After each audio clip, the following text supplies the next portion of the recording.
Hello group, Jeff here. It's been a while since I've done a post-processing workflow tutorial, if that's what you want to call it. And now that I have some Nina data, I think it's a good time to show those that might be interested in doing a little Nina work on how you have to process those linear, linear files. You need, not necessarily do you need biases for a CMOS camera, but I take them anyways. So I have bias flats, darks, and lights, and they're all 16-bit files. And then until you debayer them, because I'm a one-shot color guy, until you debayer them, they are all black and white, if you were to look at them individually. So what I want to show you is that I have a folder from 11.6 where I shot the bubble. They were 60-second images, and I have 77 of them. Now, the reason why I only have 77 is I usually shoot 90. And for whatever reason, a plane, a set, you're going to lose some files. And in this case, I lost files because of clouds. So what I want to do is show you the Siril folder structure that I have. So I have my work folder in my data drive, and I have in the data drive a Siril folder, and then in that Siril folder you're going to need a biases, a darks, a flats, and a lights folder. And you'll see that I have my biases here. I have 60 of them. Now, some people will say, why 60? That's such a high number. I don't care. The more the merrier in this business. I'm doing it the opposite. I have more calibration frames than I do for what most people will take for lights. So I'm kind of backwards here. I would rather have more of my calibration frames averaged out than I would my lights, because I can handle the lights a little better or differently. So I have my darks, and I have 60 of those. I have flats, I have 60 of those. And my lights should be the 77, which they are.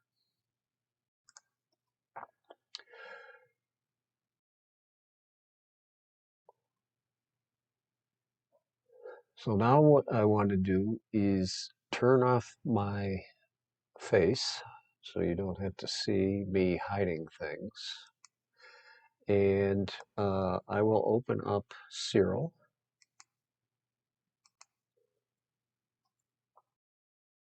And what we're going to do is take those bias flats, darks, and lights, and we're going to use a script to process, pre-process, I should say, the best 75% of those 77 images. So at the end of this, I should wind up with about, I'm going to knock one core off, so this might hurt me a little. I should wind up with 58 images being stacked.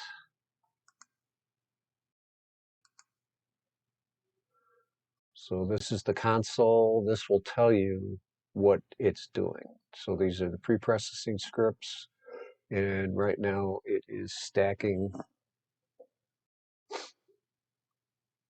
Oops, let me get that out of the way. And I want to make sure that everybody's aware that there is a new version of Siril, 1.0.0-RC1.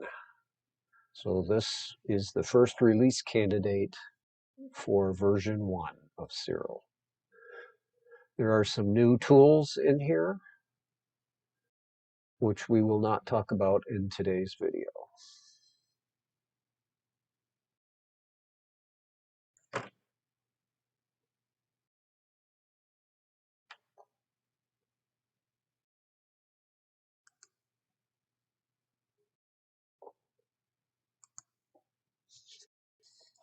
Now this will probably take about 4 minutes to process it, or to process all of the flats, the bias, the darks, and the lights, which is pretty good. And you notice that I was hands-free. This is this is all script based. And what I can show you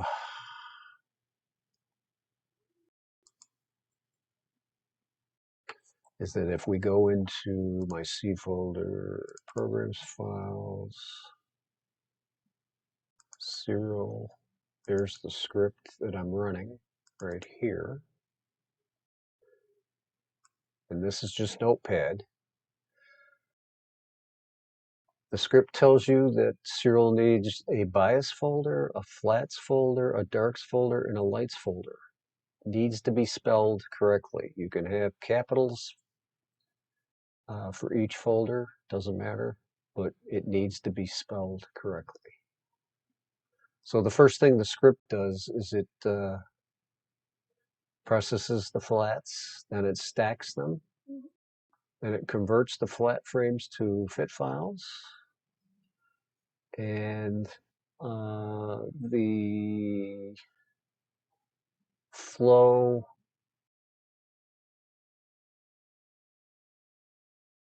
gets you all the way to where it's stacking the calibration lights. And then right here is where I added my 75, use the best 75% of the preprocessed light frames. Or I'm sorry, the registered lights. And that takes those top spikes.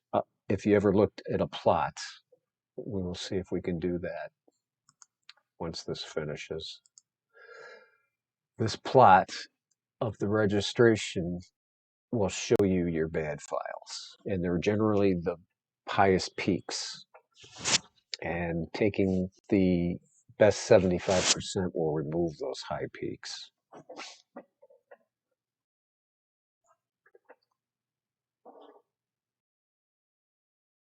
So we're registering now. I'm sorry, we're normalizing the registered files.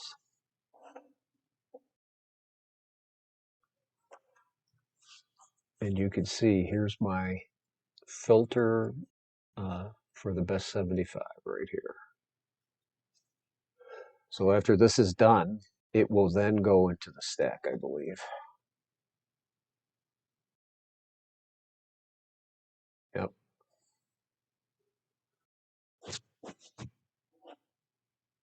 Register our rejection stacking is in progress. Now the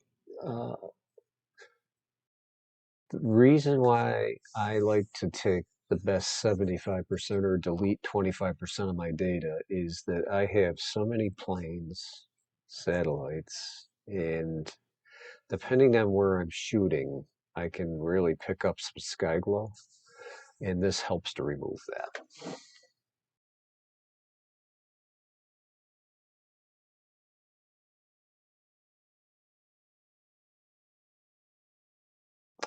So this took almost 5 minutes, and it integrated 58 of those 77 images. So that's 2 minutes under an hour's worth of data. And what we wind up with is a new file that we can open called results fit. And if we open that, you'll see that we see nothing. That's because it is currently a linear file. So what we want to do is go to histogram, and the histogram will blow this thing out big time. And the reason why I like to do this is if you look right in here, you'll see that it gets a little ratty. And it's generally ratty for me along these two edges. And what that is the dither. So I will remove that rattiness by cropping it out. And then I'll go to an auto stretch. And if we go to the blue channel, the thing I want to take out now is my background, any background inconsistencies. And normally this is at 20 and 1. And I have found that if I, in this particular case, I don't have a really bad gradient. Like if the moon was out and it was over here, I would have a gradient that would be very bright and fall off in this direction. So I would probably use a 2 for that gradient. But I only need 16 lines, 16 samples per line. And I have my tolerance down.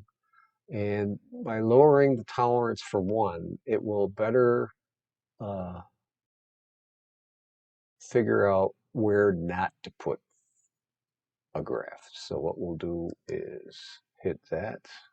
And as you can see, there isn't anything in the nebula per se. And that's what you want. So I can live with this. We'll just apply it. You'll see that not much happens after the apply because the gradients were very small for this particular target. And if I go to the RGB channel, you'll see we're very green. Well, we're going to take care of that right now.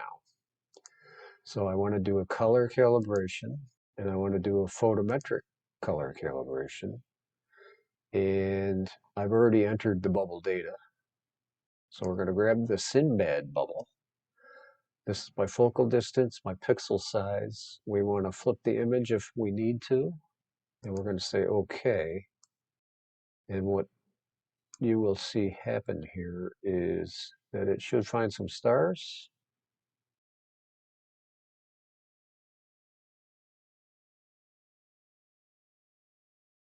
Hopefully.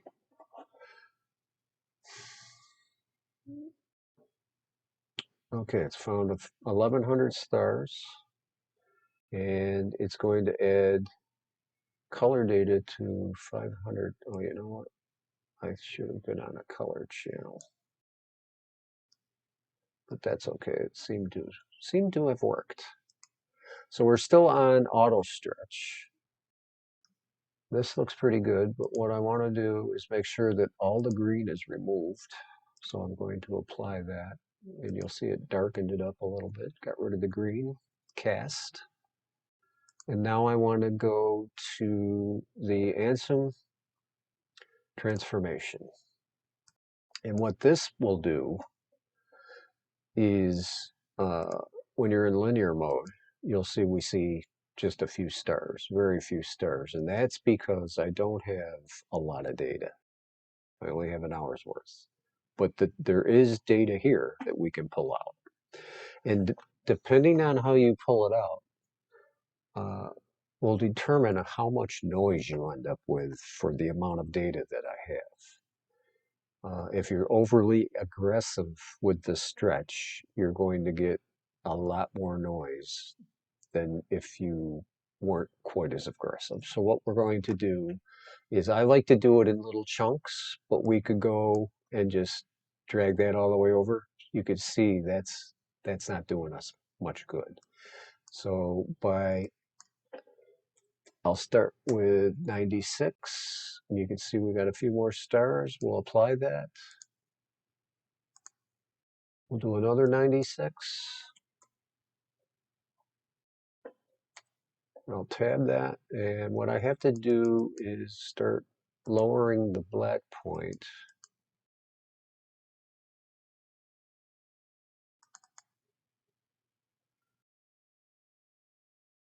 to protect the data. So what we want to be careful of is you don't want to go too low on the black point because you'll crush data, and we don't want to crush the data. So I'll bump this up to 4.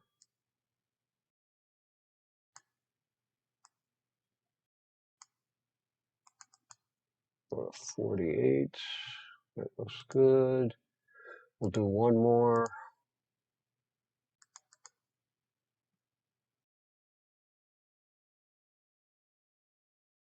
V2. Because I don't want to lose this. Just starting.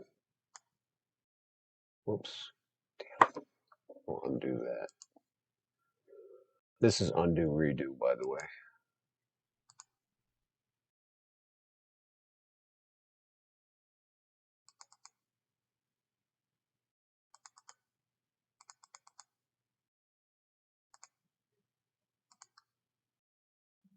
Now let's see what a stretch looks like.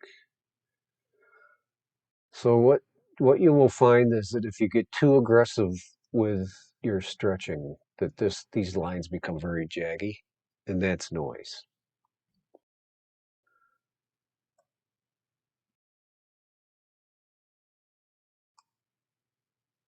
Now the one thing I didn't do,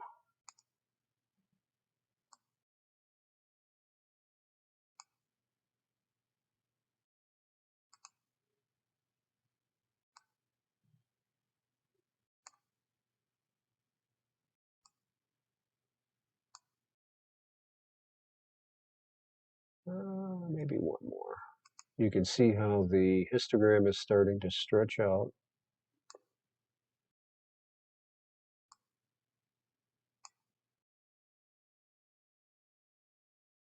We'll go with this.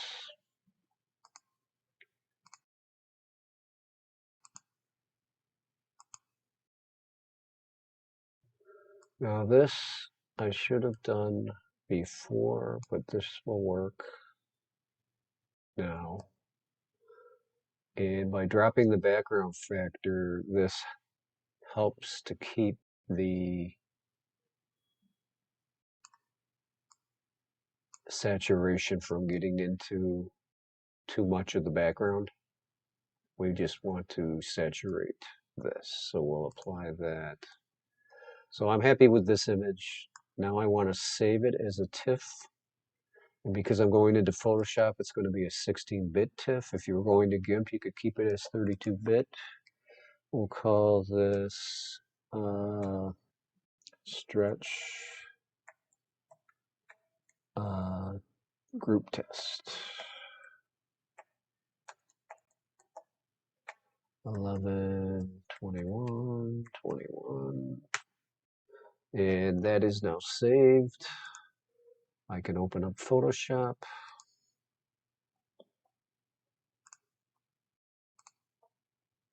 And what we'll do is open up that. And I'm going to make a couple, or right now I'm going to make a layer called denoise, and I'm going to do 2 things with denoise. You can see I'm kind of washed out here. So the first thing we're going to do is run astroflats on it. And I'm happy with that. Then I'm going to go to denoise, topaz denoise. And one thing with topaz denoise that I see a lot of guys and gals making mistakes with is they're using too much. Either they're letting the AI do it, or they just are being overly aggressive with the noise removal. And what winds up happening is you get blockies. And that's because the AI doesn't know how to handle stars. There's over 1,000 stars in this image, and the AI is having a lot of trouble with it. So I will set the AI to auto, and then I back off a lot. So if I go to auto on this, you'll see that they got a lot of noise. And if I let it go, what you'll see if you look in these areas is it starts getting blacky looking, blotchy. Like that's really not too good. Let's see if I can zoom in a little bit on here. Right in there. See how it's blocky? It's kind of got a blotchy, funky look to it. We don't want that. So what we want to do is back off on the noise a lot. And if you will see is that the noise is under control, but it's not as blotchy. And some of this is because of the sharpening.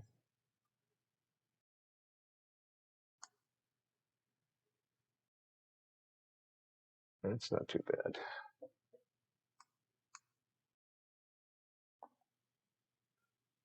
I like to bring a little bit of the original detail back, and I like to reduce the color noise. So we've helped remove the noise from our target, and we've reduced the amount of blockiness we're getting because of the noise removal.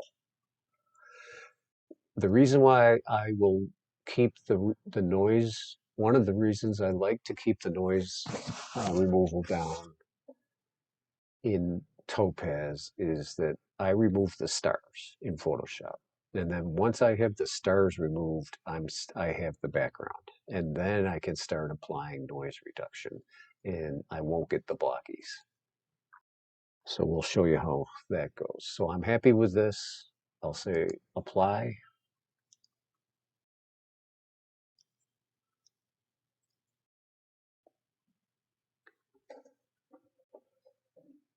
And we're going to go back to Photoshop. You will see the difference.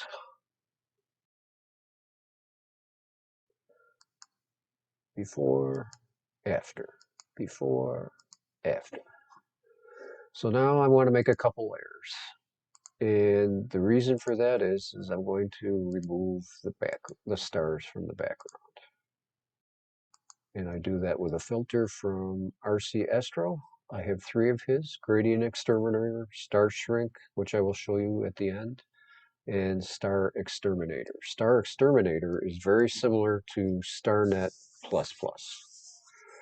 The difference is that this program uses AI and the GPU, StarNet++, uses the GPU and does not have AI. I personally feel that this program does a much better job at removing the stars. You will see shortly what it looks like than what StarNet++ can do. But StarNet++ is free. This costs $60. So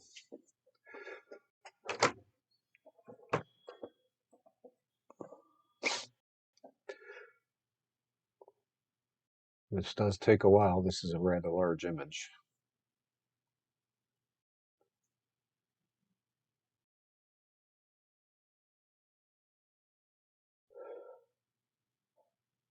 But I haven't even started to post-process this thing yet. What we did in Siril is basically called the uh, pre-posting, where you're stacking and using all your calibration frames. And then the first steps in converting that linear file into a stretch file that I can then bring into something like Photoshop. I don't use Siril for any post-processing sweetening. I do all that in Photoshop, only because that's what I'm used to using. I've been using it for over 30 years. I realize it costs money, but I'm good with that.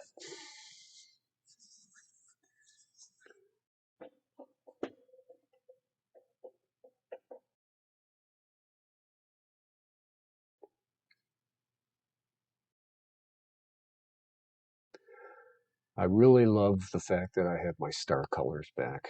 I mean, I really miss that. And the other thing that drove me nuts was there's a little bit of star bloat. EAA does quite a bit of star bloat, but you get to see the target in a fairly short amount of time. I can do both, doesn't matter to me.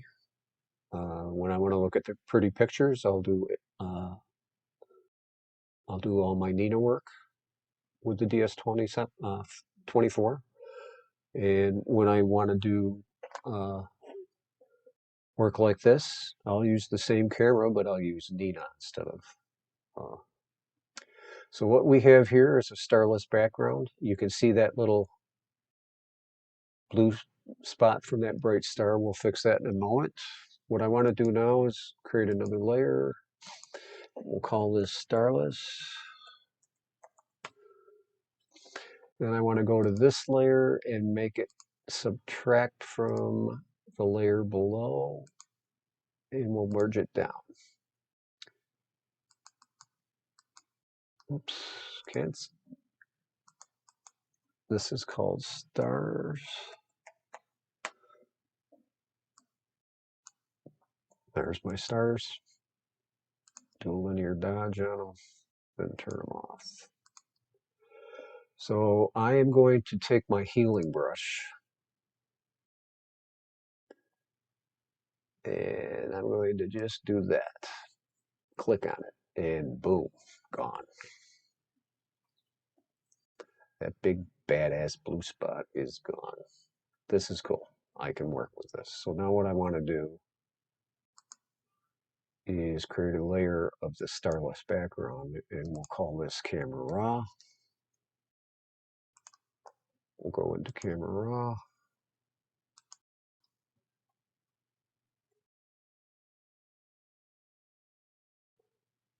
Do an auto.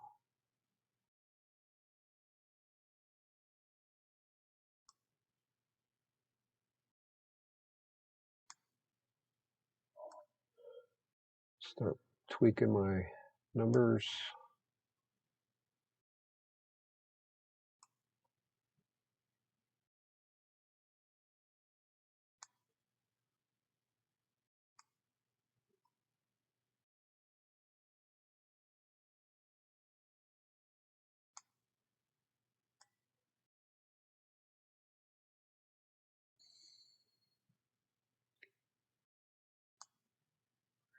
Relax a little bit.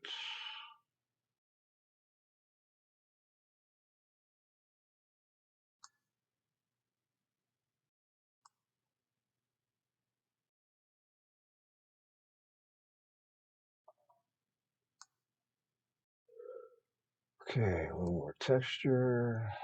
16 here. A little clarity. A little dehaze.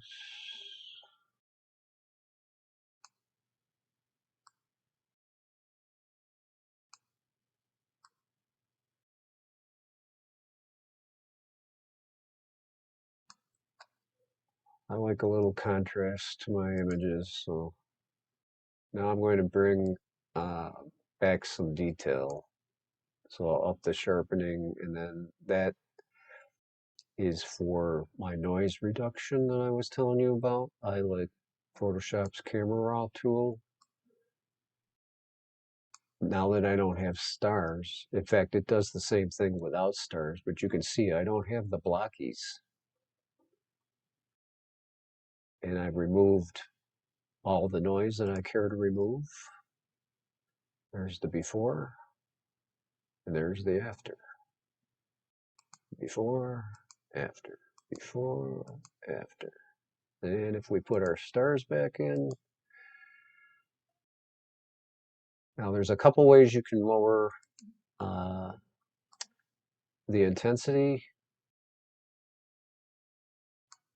Something like this, or like I like to do, is you can go into and remove the size of the stars. And I like this. The stars are still there. They're just under control. So this is how I post-process my images. It took 30 minutes to get to this. I have my star colors, something I've missed for the last few years. I have a lot of detail in the outer regions of the bubble. It's not too in your face because we want to concentrate on this area, not so much on this area. You can tell that there's something there. And I have yellow stars, red stars, blue stars. I've got my blue halo under control. Just a beautiful image. So if you have any questions, you know where I live. We'll see you in the group. Thanks.